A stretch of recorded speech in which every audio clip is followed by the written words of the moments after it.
দর্শক, crime petrol একটি সত্য ঘটনা দেখার আমন্ত্রণ রইল। আজ দেখবেন চট্টগ্রাম জেলার রাউজানের মাছের হাজারি ব্যবসায়ী অনিল রায়ের নিখোঁজ হওয়ার ঘটনা। কিভাবে নিখোঁজ হয়েছিল তা জানতে হলে দেখতে থাকুন আজকের পর্ব। হ্যাঁ, বলুন তো কি স্যার? স্যার, আমার স্বামী অনিল রায়। স্যার, আমার দাদা 20 তারিখ থেকে নিখোঁজ। 22 তারিখে থানা আমি একটা জিডি করেছি। তারপরে আপনাদের পত্রিকার একটা নিউজ দেখলাম যে আপনাদের এই থানার মধ্যে নাকি 10 দিন আগে একটা ডেড বডি পাওয়া গেছে। হ্যাঁ, আমরা আসলে রাস্তার ধারে একটা আননোন ডেড বডি পেয়েছি। ডেড বডির সাথে এমন কিছু ছিল না যেটাতে তার পরিচয় নিশ্চিত হতে পারি। আমরা পিএম করেছি, পিএম করার পরে ডেড বডিটা নিউমানকে দিয়ে দাফনও করিয়েছি। মানে দাফন করিয়েছি এই জন্যই যে আমরা বাধ্য হয়েছি, তার কোনো পরিচয় এখনো মিলাইতে পারলাম না। আমরা কিন্তু পত্রিকাতে একটা নিউজও করেছি, সেটা দেখি মনে হয় আপনারা এসেছেন। না স্যার, আমরা আসলে নিউজটা শুনেই চলে এসেছি। শুনে চলে এসেছেন আপনারা কি? ওনার গায়ে যে মানে কাপড় চোপড় ছিল, এই কাপড় চোপড়গুলি দেখলে চিনতে পারবেন? জি জি। আচ্ছা ঠিক আছে, তাহলে কাজ করেন মিতু, ওই যে আলামতগুলি আছে, আলামতের কাপড় চোপড়গুলি বের করেন, বের করে ওনাদেরকে একটু দেখান কি হয়। ঠিক আছে? আচ্ছা, আপনারা একটু দেখুন।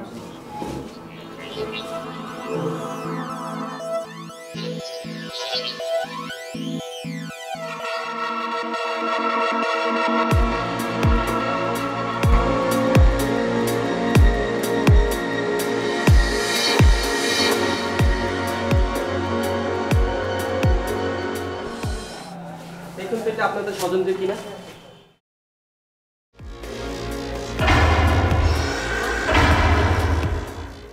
এটা তো দাদারই কাপড় মনে হচ্ছে, দাদার কাপড়। হ্যাঁ, এটা তো অনিলের কাপড়। সেদিন এই কাপড়ই পরা ছিল তার পরনে। মিতু মিতু না করতে ধরেন। মিতু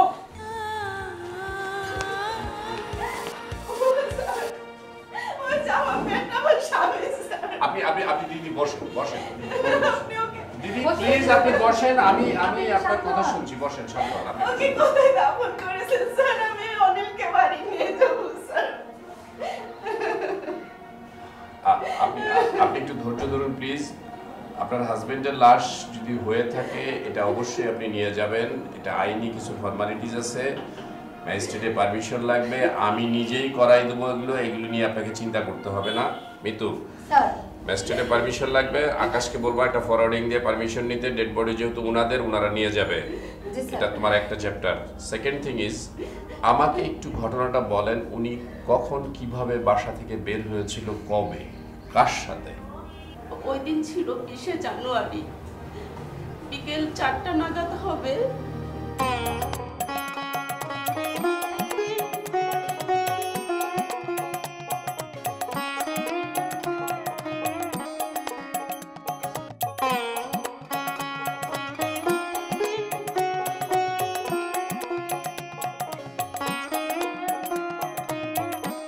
নরসিংদীর এক ব্যবসায়ী আমার মাছের প্রজেক্টে যৌথভাবে ব্যবসা করতে চাই। সেখান থেকে 4-5 জন ব্যবসায়ী একটা মাইক্রো নিয়ে আমার জন্য কাজীর দেউড়িতে অপেক্ষা করছে। আশা করছি কালকের মধ্যেই ফিরে আসবো।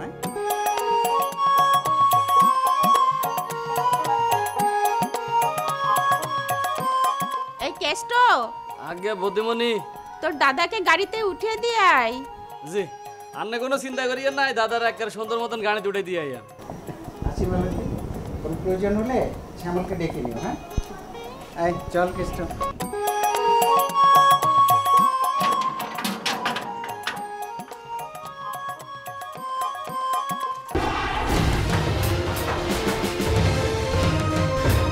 এ কি হলো ভগবান?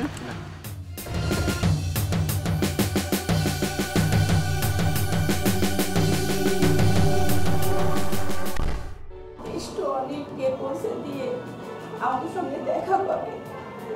পরে আমাকে ফোনে কথা বললে, এরপর থেকে আমার সঙ্গে কোনো কথা হয়নি, দেখা হয়নি। আচ্ছা ঠিক আছে দিদি, আপনি একটা জিনিস মনে করেন তো, সেটা হচ্ছে যে অনেক যাদের সাথে ফোনে কথা বলতো, এদের কাউকে কি আপনি চেনেন অথবা কাউকে আপনার সন্দেহ হয়? এই মুহূর্তে কোনো কিছু মনে পড়ছে না। আচ্ছা, মনে পড়ছে না, ঠিক আছে, এটা খুবই স্বাভাবিক। আরেকটা জিনিস ইয়ে করেন, সেটা হচ্ছে যে আপনার হাজবেন্ড গত মাস 2 অথবা 3 অথবা কিছুদিনের মধ্যে তার অ্যাক্টিভিটিসের কোনো পরিবর্তন দেখছেন কিনা, আপনার সাথে কোনো সময় কি বলছে কিনা যে সে কেউ তাকে হুমকি দিয়েছে কিংবা কোনো কিছু নিয়ে সে কোনো সমস্যার মধ্যে আছে কিনা, যেটা খুব জটিল সমস্যা, এইরকম কোনো কিছু কি আপনার কাছে মনে হয়েছে? নারায়ণগঞ্জে জমি কেনার পর থেকে ওর কেমন আচার আচরণ একটু পাল্টে গেছে, আগের মতো ঠিক আচরণটা ছিল না। না না না, গতবারের রেটে তো দিতেই পারবো না। গতবারের রেটের থেকে এবার ডিমের দাম অনেক বৃদ্ধি পেয়েছে। শোনেন, গতবারে যে রেটে ডিম কিনেছি এবার তার ডাবল দাম হয়ে গেছে দাদা। জি জি জি, হ্যাঁ আগের টাকাটা শোধ করে দেন দাদা।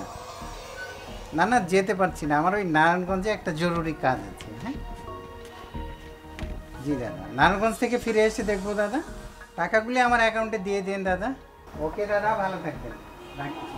আদাব।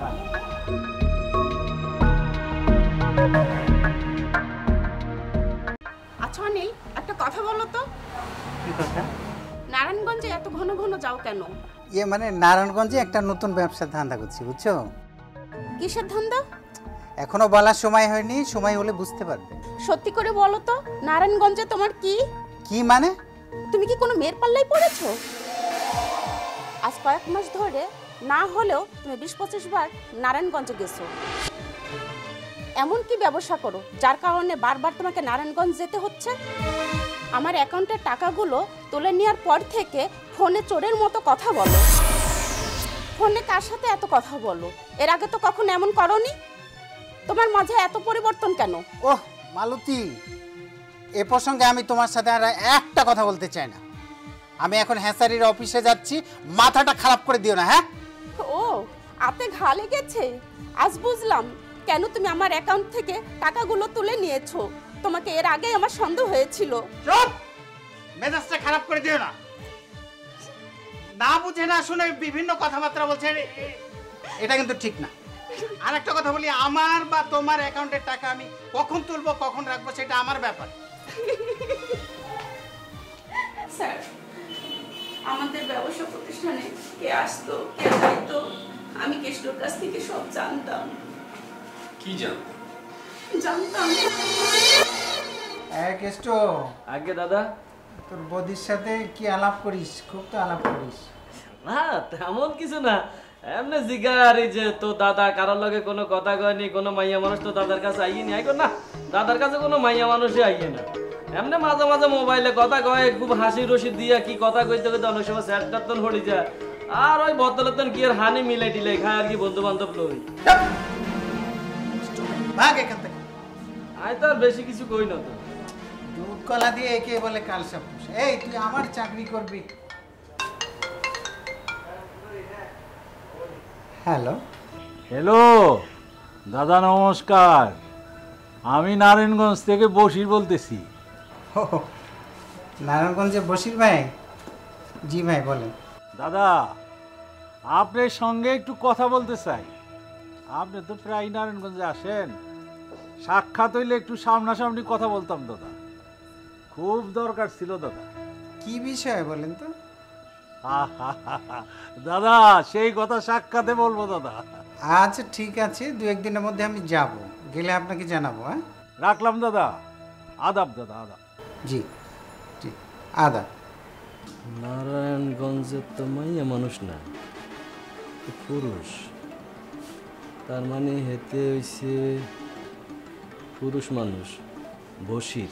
নারায়ণগঞ্জ থেকে যে দুজন লোক আসছিল তারা কি বললো বল?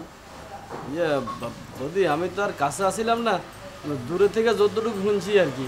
ওই মাছের প্রজেক্টের ব্যবসা শেয়ার লইয়া দাদারে নাকি দেখতে লই যাইব। আচ্ছা আচ্ছা, কোথায় যাবে তা জানিস? কোথায় যাইব? ইয়ে একবার শুনছি নারায়ণগঞ্জের কথা, আবার শুনছি নরসিংদীর কথা, একবার এক এক নাম কইছে শুনছি। তাদের নাম কি জানিস? নাম নাম ইয়ে হ, একজন আরেকজনের নাম ধরে ডাকছে বশির কইয়া, বশির। ও আচ্ছা আচ্ছা। হ্যাঁ রাগ করো না, শোনো, তুমি যেভাবে বলেছো সেভাবেই সব কিছু, তাতে টাকাটা তো লাগবে না। এই তো কিছু জোগাড় হয়েছে, পুরোটা জোগাড় হলেই চলে আসবে। ও এবার প্লিজ ঠান্ডা মাথায় থাকো। শোনো, এখন আর বেশি কথা বলা যাবে না, হ্যাঁ? রাখি রাখি। ফোনে কার সাথে কথা বলছিলে? মানে কোনো মানে করো না, সত্যি করে বলো ফোনে কার সাথে কথা বললে? তুমি তাকে চিনবে না। কি হয়েছে তোমার? শোনো, এদিকে এসো। তোমাকে না জানিয়ে নারায়ণগঞ্জে 22.5 শতক জমি কিনেছি আমি, জানো? আমরা চিটাগাংয়ের মানুষ, নারায়ণগঞ্জে জমি কিনবে কেন? চিটাগাং শহরেই তো কিনতে পারতে। বাবা, একটা পরিচিত লোকের মাধ্যমে তুলনামূলক কম দামে জমিটা পেয়েছি, তাই কিনলাম। লস নাই ভেবো না, জমির দাম দিন দিন বাড়তেই আছে। বুঝলাম, এখন বলো ফোনে কার সাথে কথা বলছিলে? তুমি আবারও আমাকে সন্দেহ করছো? সন্দেহ করার কাজ করেছো অনিল। জমি কিনেছো ঠিক আছে, কিন্তু কোন টানে তুমি বারবার ওখানে যাও? প্লিজ মালতী, তুমি যেটা মেন করছো সেটা ঠিক না। নগদ টাকায় অনেক জমি কিনেছি, এই জন্য তো টাকার শর্ট পড়েছে, একটু দুশ্চিন্তা আছে। তুমি একটু শান্ত হও, চলো ঘরে চলো, ঘরে চলো।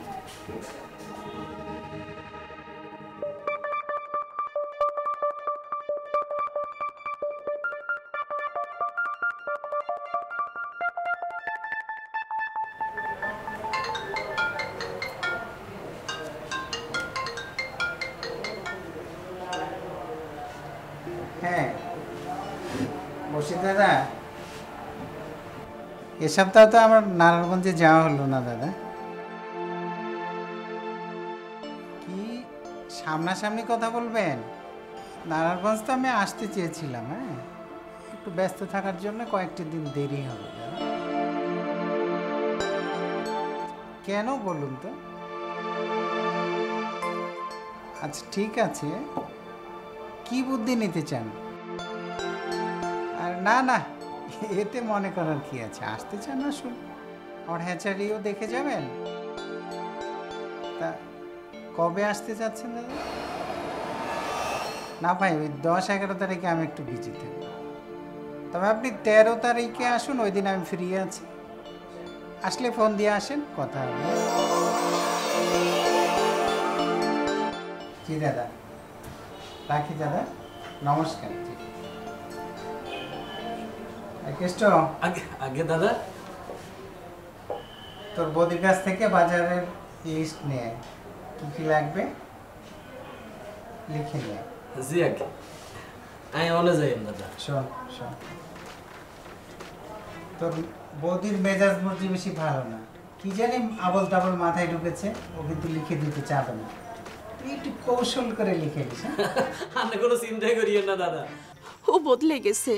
ওই মেয়েটার সঙ্গে যখন কালকে কথা বলছিল, আমি নিজ কানে শুনে বিশ্বাস করতে পারিনি। ছেলে মেয়ে দুটো হোস্টেলে থেকে লেখাপড়া করছে। ওরা জিজ্ঞেস করে, মা বাবা কই? আমি তার উত্তর দিতে পারি না, ও আগের মতো নেই।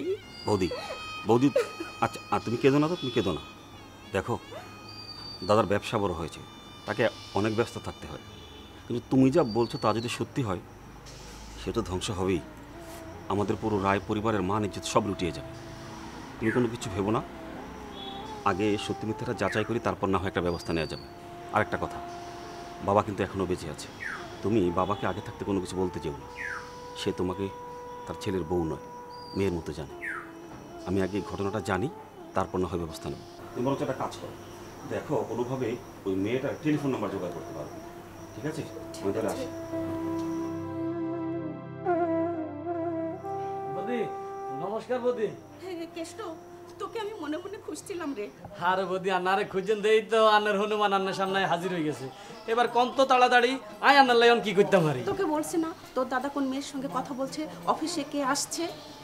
ওরে বদি, দাদা কার লাগে কি কথা কয় আর কার লাগে কি খায়, সেটা তো আন্নার কাছে কইই দি। তোকে যা বলেছি তাই কর। ইয়ে আসলে বদি, দাদার লগে কোনোদিন কোনো মাইয়া মানুষের আয় দেই না।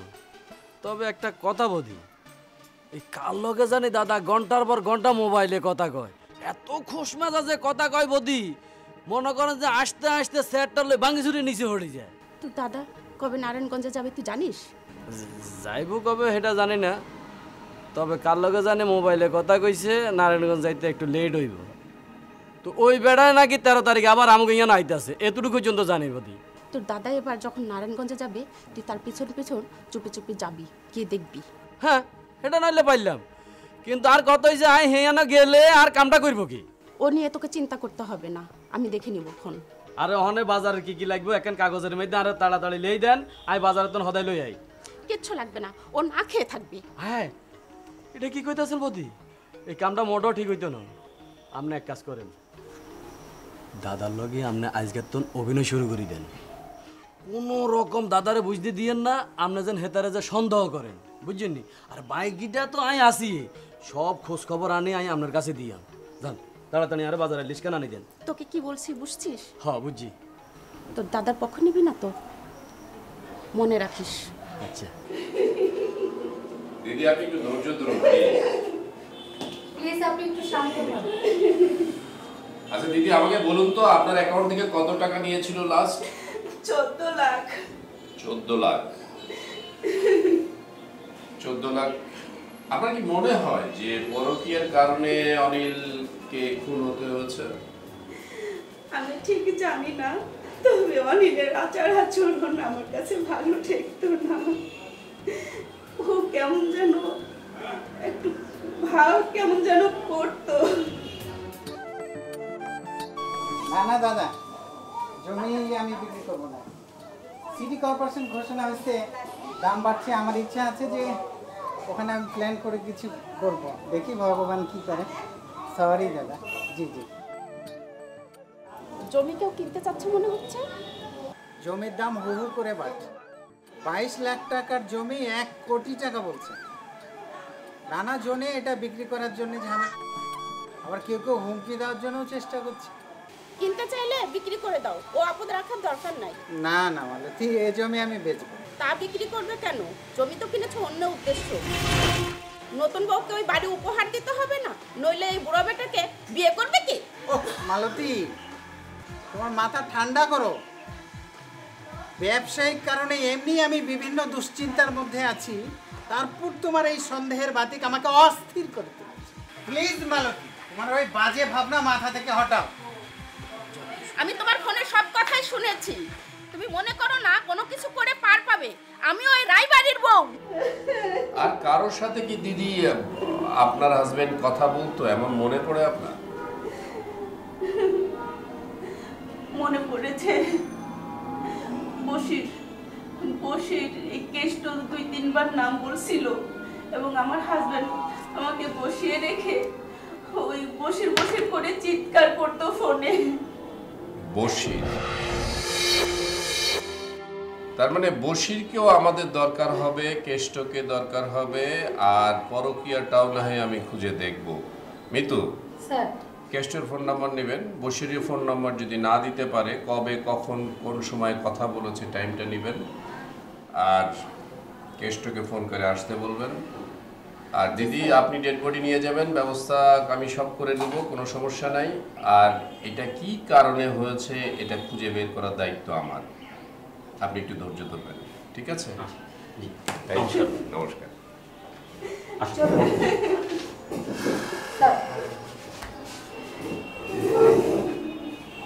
মনে হয় আবার একটা মার্ডার কেস সামনে এসে দাঁড়াচ্ছে।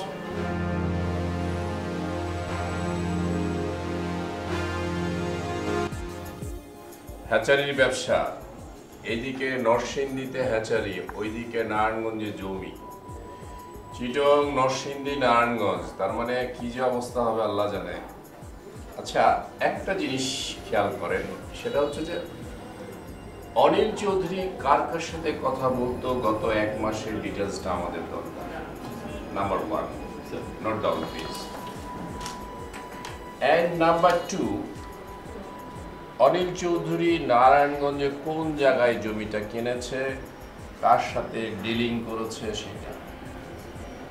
নাম্বার 3, নরসিংদীতে একটা হ্যাচারি দেখানোর জন্য ওকে নিয়ে গেছে কয়েকজন লোক, এরা কারা এটা খুঁজে বের করতে হবে। আর ওদের নরসিংদীতে না একটা হ্যাচারি মনে হয় নারায়ণগঞ্জে না, কক্সবাজারে আছে। এই যে কক্সবাজার, নরসিংদী, নারায়ণগঞ্জ প্লাস সেনবাগে আসলো কেন ডেড বডিটা? তার কারণ আপনি নারায়ণগঞ্জ থেকে যদি শুরু করেন ফেনী হয়ে কুমিল্লা হয়ে ঢাকার দিকে যাবে, নরসিংদী যাবে অথবা নারায়ণগঞ্জ যাবে। ফেনী থেকে লেফট টার্ন করলো, লেফট টার্ন করে আমার সেনবাগে আসলো। তার মানে কি? তার মানে হচ্ছে যে যারা তাকে গাড়িতে উঠিয়েছিল they have a plan to kill him, তাই না? না হলে ওরা সেনবাগে আসবে না, এদিকে কেন আসবে? এই ঘটনাগুলির কিছু না কিছু অংশ কেষ্ট জানে। কেষ্টর কাছ থেকে আমরা কোনো না কোনো ইনফরমেশন পাব। সুতরাং কেষ্ট কি করে, কেষ্ট কার সাথে কথা বলে, কার সাথে চলে, আগে কি করেছে, এগুলার জিনিস আমাদের বিচার্য বিষয়। অ্যানাদার থিং, পরকীয়ার একটা ব্যাপার আছে যেটা অনিল চৌধুরীর বউ আমাদেরকে বলেছে। পরকীয়া জিনিসটা আমরা খুঁচিয়ে দেখব যে পরকীয়া সংক্রান্তে এই মার্ডারটা হয়েছে কিনা এবং হয়ে থাকলে কারা করেছে। Last thing is that Anil চৌধুরীর মিসেস, অনিল চৌধুরীর মিসেসের সাথে শেষের দিকে মনে হয় খুব একটা ভালো সম্পর্ক ছিল, ঝগড়া জাতীয় হতো এবং 14 লাখ টাকা তার মিসেসের অ্যাকাউন্ট থেকে নেওয়া হয়েছে, নিয়ে এই জমিটা কিনেছে। স্যার বিষয়টা কি তাহলে এমন হতে পারে যে মালতী রায় আমাদেরকে বোঝানোর চেষ্টা করছে যে অনিল রায় পরকীয়া প্রেমের কারণে অন্য জায়গায় ব্যস্ত ছিল, সেই ঘটনাটা ঘটেছে? তো আমার তো মনে হচ্ছে স্যার মালতী রায় তো স্যার এই ঘটনাটা ঘটাতে পারে। It should be or it may be, ঠিক আছে? আমরা দুইভাবেই ধরে নিতে পারবো। একটা জিনিস মাথায় রাখবেন, মিসেস অনিল চৌধুরী হচ্ছে ভিকটিমের বউ, তাকে আমরা সন্দেহ করতে পারি অবশ্যই, বাট এটা আমি প্রকাশ করব না যতক্ষণ পর্যন্ত আমার কাছে ফিজিক্যাল এভিডেন্স ওই রকম শক্ত কিছু একটা পাবো। Thank you very much. Go and do your own job please. Thank you.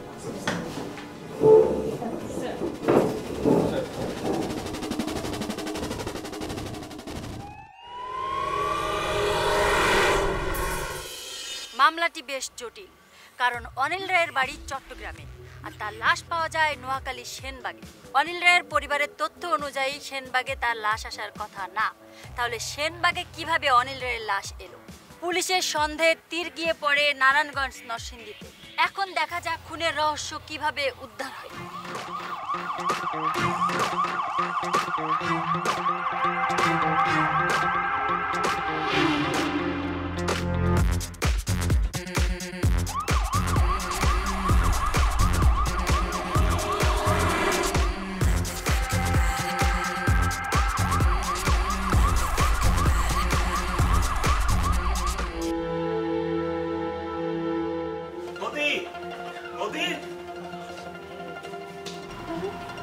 কেষ্টকে নাকি এইমাত্র পুলিশ ওদের গাড়িতে তুলে নিয়ে গেল। বলিস কি? হ্যাঁ, ওই শৈলেন্দা এইমাত্র ফোন করে জানালো। কিন্তু ওই ওসি সাহেব তো বলছিলেন যে কেষ্টর সঙ্গে কথা বলবেন, তাই বলে আচ্ছা শ্যামল কেষ্টকে মারধর করবে না তো? না না, মারধর করবে কেন? আচ্ছা ওই তুমি কি দাদার কাগজপত্র ঘেটে কোনো কিছু পেলে? আচ্ছা ওই যে ফোন নাম্বারটা তোমাকে জোগাড় করতে বলেছিলাম, ওটার কোনো ব্যবস্থা করতে পেরেছো? না তো।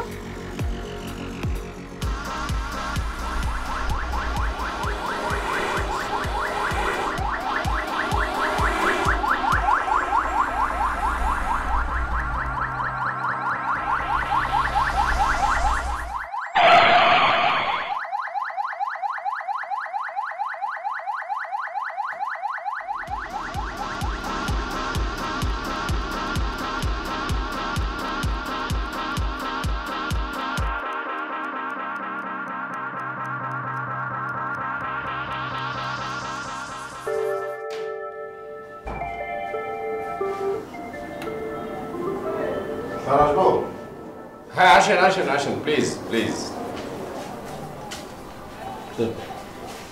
স্যার হচ্ছে কেষ্ট ওই অনিল রায়ের সাথে কাজ করে, খুব বিশ্বস্ত, দোকানে বাড়িতে। অনিল রায়ের সাথে তুই কাজ করতি? জি স্যার। তোর নাম কেষ্ট? জি স্যার। তার মানে অনিল রায় কোথায় যায়, কি করে, কখন কোথায় থাকে সব তুই জানতি? জি স্যার। জানতি, good, very good. Anil Roy যখন বাসা থেকে বের হয় শেষবারের মতো, তখন তুই ছিলি সেখানে? জি, আমি আসছিলাম। আসিলি। কার সাথে বের হয়েছিল? ইয়া দুইটা বেটার লগে বাইরে গেছে। এই দুইটা বেটা কে কে? আমি তো হেতা করে চিনি না স্যার। হেতা করে তুমি চেনো না? হেতা করে কি হেতারা কি আর আগে কখনো আসে নাই? না স্যার, কোনোদিন আইয়ে না স্যার। কোনোদিনই আয়ও নাই? না স্যার।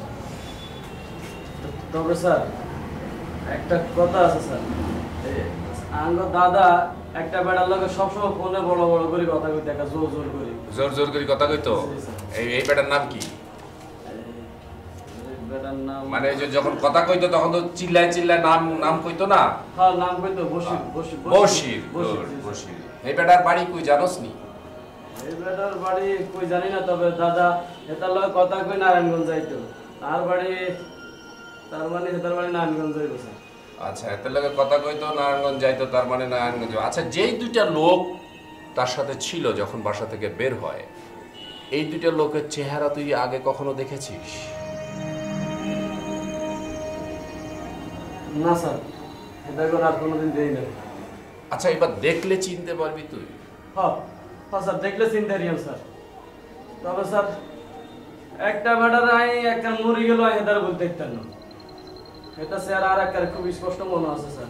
কেন কেন মানে তুই এমন ভাবে বললি যে মরে গেলেও তুই বলবি না, কি কারণে?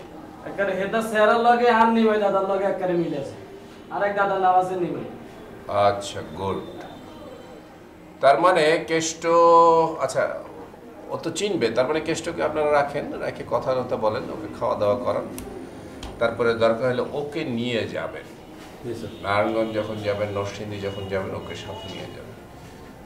কেষ্ট, তোমাকে কষ্ট দেবো কিছু? জি স্যার। তোমাকে কয়দিন থাকতে হবে, একটু আমাকে সাহায্য করবা। কি সাহায্য করি স্যার? কি সাহায্য করবা সেটা তোমাকে বলতে হবে না। আমি যখন বলবো কিংবা আমার লোক যখন বলবে, তখন সেই প্রশ্নের জাস্ট তুমি উত্তরগুলি দিবা, এটাই সাহায্য। আচ্ছা স্যার, দিয়া। এই তুই ঠিক করে বলবি যে তোর দাদার মতো নাকি তোর দাদাই নিয়ে গেছে কোনটা? না স্যার, একবারে নিমাই দাদার মতন হেটা স্যার। ইটস মেবি, হ্যাঁ এটা হতে পারে। ঠিক আছে, নিয়ে যান, একটু বসান, একটু খাওয়া দাওয়া করান। খাইতে দিয়েছেন কিছু? খেতে টেতে দিয়েন ঠিক মতো, আর তার সাথে কেউ খারাপ ব্যবহার করবেন না। I think he is innocent, এবং সে একটু সোজা টাইপেরও বটে, তবুও জিনিসগুলি মাথায় নিয়ে তার সাথে কথা বলবেন। ঠিক আছে কেষ্ট, আপনি থাকেন, আপনার সাথে পরে আমি আবার কথা বলবো। আরে বাবা, বাড়ি যাবি না? তোকে এতক্ষণ যে পড়াইলাম বুঝলি না? বাড়ি যাবি না, কয়দিন পরে বাড়ি যাবি, কালকে অথবা পরশুদিন অথবা তারপরের দিন। তোর বাড়িতে কাজ শেষ হলে আমরা দিয়ে দেবো। চল চল, ওর বাড়িতে একটু খবর দিয়ে দিয়েন যে ও সুস্থ আছে, ভালো আছে, নাহলে আবার চিন্তা করবে। ঠিক আছে? জি স্যার। চল চল চল। বউ আছে? বউ না স্যার। বউ নাই? তার বৌদি আছে, বৌদিকে আমরা বলে দেবো, অসুবিধা নেই। ঠিক আছে? আচ্ছা, ভয়ের কোনো কারণ নাই, কোনো ভয় করেন নাই।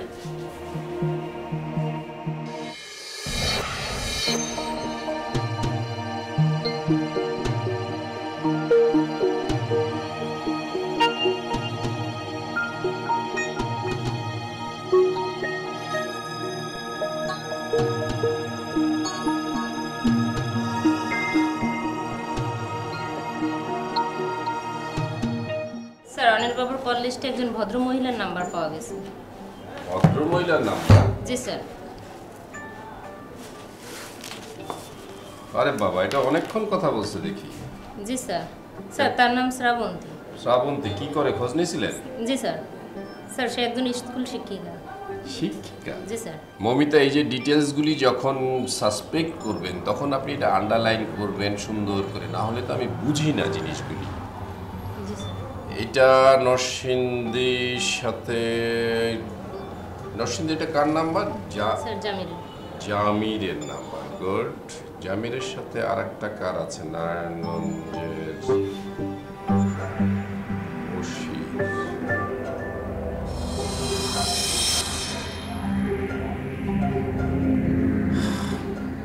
তার মানে হচ্ছে বশির আর জামির। জি স্যার। ঘটনাটা জানি কেমন যিনি আস্তে আস্তে অন্ধকার কেটে পরিষ্কার হতে যাচ্ছে।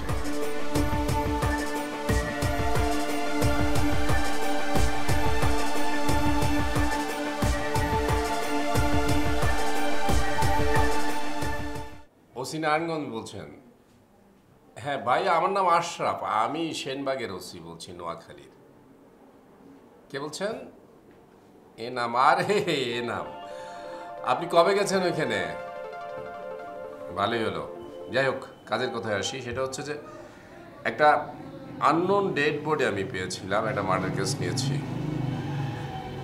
আমার কিছু সাসপেক্ট লোক আপনার এলাকায় বসবাস করছে। আপনার এলাকায় আমার একটা টিম যাবে, একটু একটু সাহায্য করে দিন। হ্যাঁ, ওরা যোগাযোগ করবে, ওরা আপনার থানায় যাবে। আচ্ছা, thank you brother, thank you সালাম।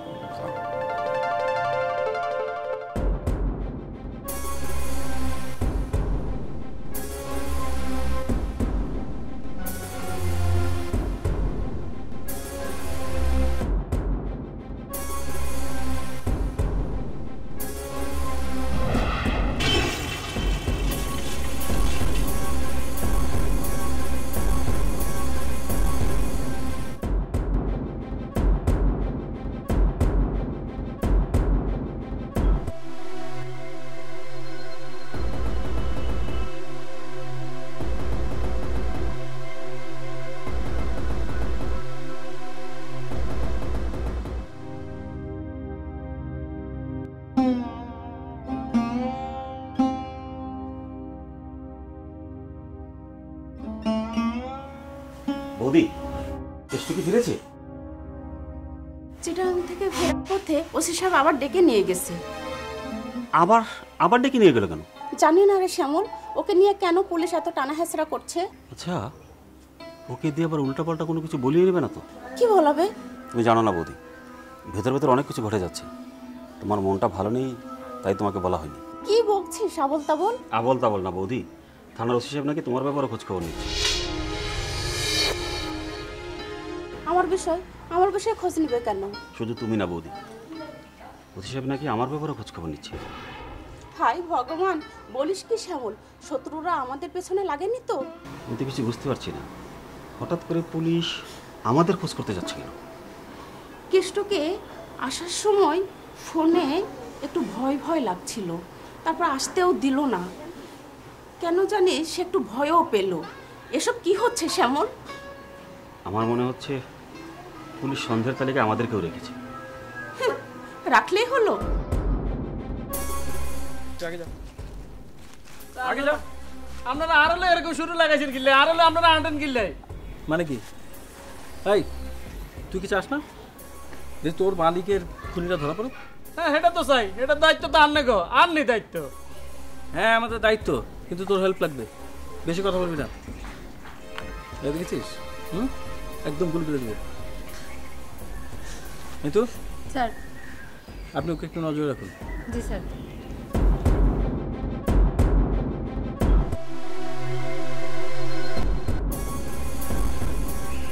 ভগবান, কি বিপদে ফেলাইলা ভগবান আমার। চুপ করো।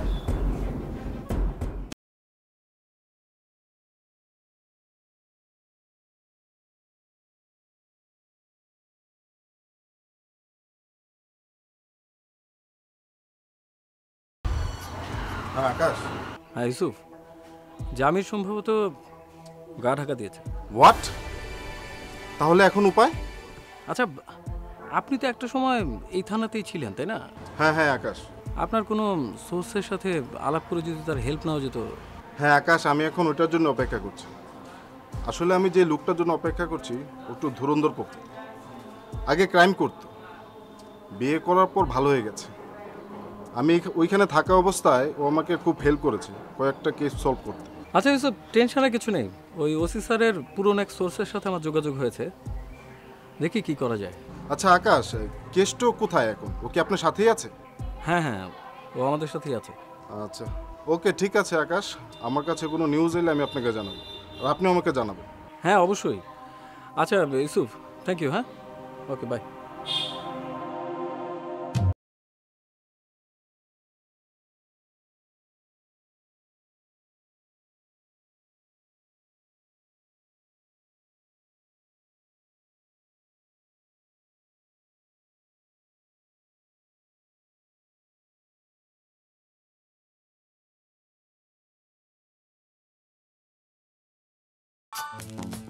হ্যাঁ ইউসুফ, আপনি যেখানে দাঁড়াতে বলেছেন আমি তো সেখানেই দাঁড়িয়ে আছি।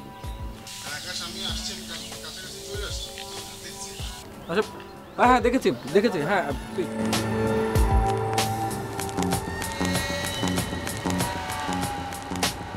তপন তো এখানে থাকার কথা। এখানে থাকার কথা কই, আমি তো অনেক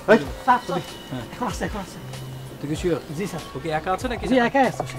আশেপাশে কাউকে দেখি না কেন? শিওর তুই? Sure sir. হ্যাঁ জি স্যার। আচ্ছা কাজ কর, তুই মিতু ম্যাডামের সাথে থাক, ওকে পাহারা দে। ইউসুফ মনোলি স্যার।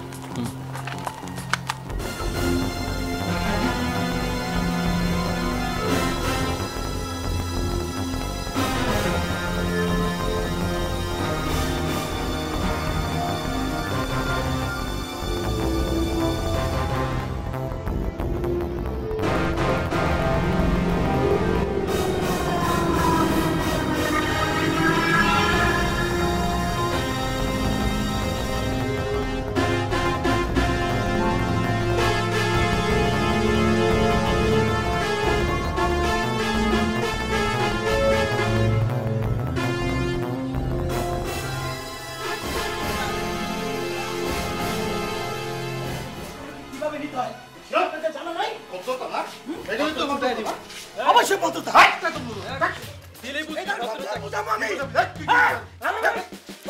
একদম চুপ, হ্যাঁ কোনো আওয়াজ করবি ঠিক আছে একদম গুলি করে দেবো। সোজা গাড়ি থেকে আপনি কারা? সোজা গাড়ি থেকে উঠবি, মুখ জানিয়ে যা যা।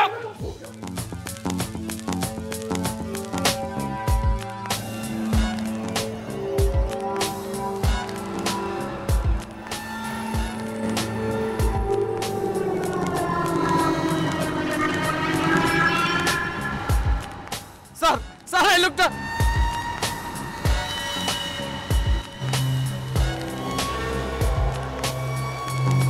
ইউসুফ আকাশ ওকে গাড়িতে তুলুন। ওকে চল।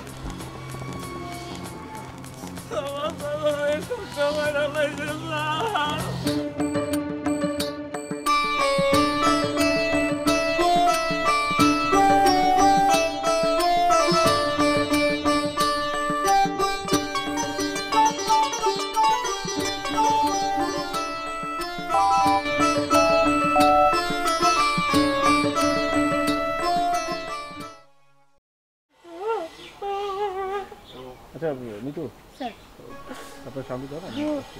চলুন স্যার। আকাশ, ইয়েস, ইয়েকে অ্যারেস্ট করেছেন তাই না? Very good. ওকে একটু ট্যাক্টফুলি হ্যান্ডেল করবেন, কারণ হচ্ছে ওর পেছনে কিন্তু অনেক বড় শক্তি আছে। স্যার আপনি কোথায়? আমি সেনবাগে। Sir hello.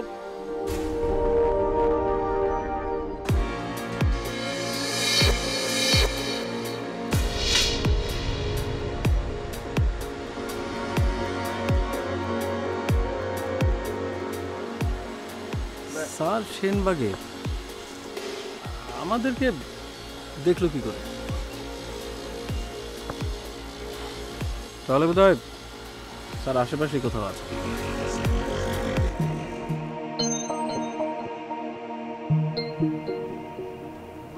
ইন্তাজ সাহেব পানি খাবেন? জি একটু পানি খাবো স্যার। মিতু স্যার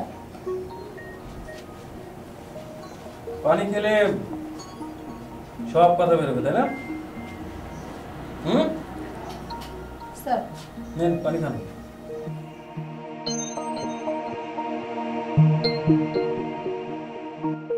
অনিল রায়ের সাথে আপনার কতদিনের পরিচয়? কোন অনিল রায়? যে অনিল রায়ের সাথে জমি নিয়ে আপনার সাথে মামলা চলছে। অনিল রায় নারায়ণগঞ্জে জমি কিনেছে, আর সেই জমি কেনার কারণে ইমতাজ বশির তাকে কি খুন করেছে? কেউ ব্যবসার কথা বললে না বুঝে যাওয়া ঠিক না।